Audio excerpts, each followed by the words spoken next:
সকাল সবাইকে জানাই গুড মর্নিং। আমার গলার অবস্থা কি অবস্থা দেখতে পাচ্ছ, সবাই অ্যাভয়েড করে যাবে।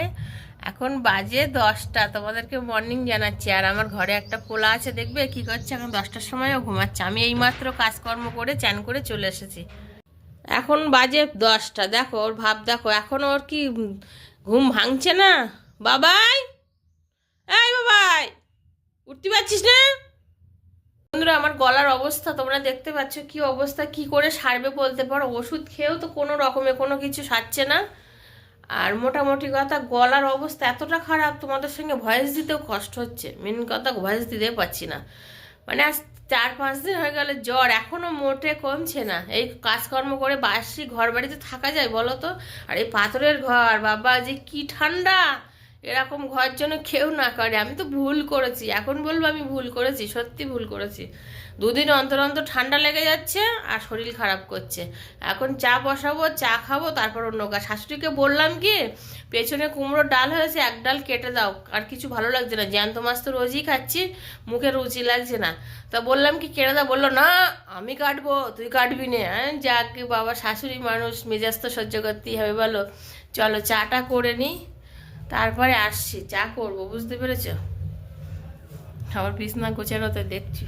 চলো চাটা করে নিই, চাটা খেয়ে নিই, তারপরে তোমাদের সঙ্গে কথা দেখো। আমাদের বারান্দায় আসলে কত আলোই আলো। আর ওইটা চাদর দিয়ে ঢেকে রেখেছি, এটা কি অবস্থা তোমরা দেখবা।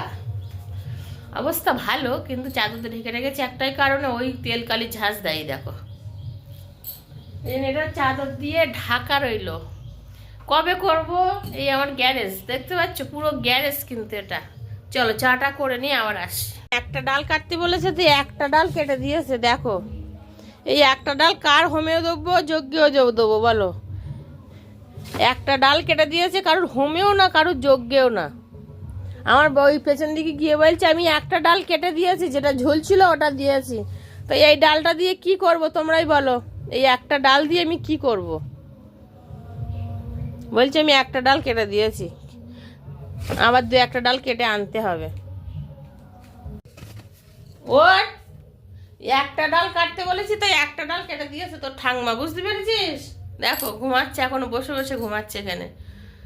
আর এই হচ্ছে শাশুড়ি, কপাল গুনে পেতে হয় এরকম শাশুড়ি। এখন তো জোর কমে গেছে, এর আগে যা করতো আমার সঙ্গে, বাবা সে মুখে তুলে বলার মতন, যা খিস্তি খামারি, যা জ্বালা যন্ত্রণা আমাকে দিয়েছে। আজকে 20 বছর ধরে এত জ্বালা যন্ত্রণা দিয়েছে না, পুরো জীবন শেষ, বুঝলে?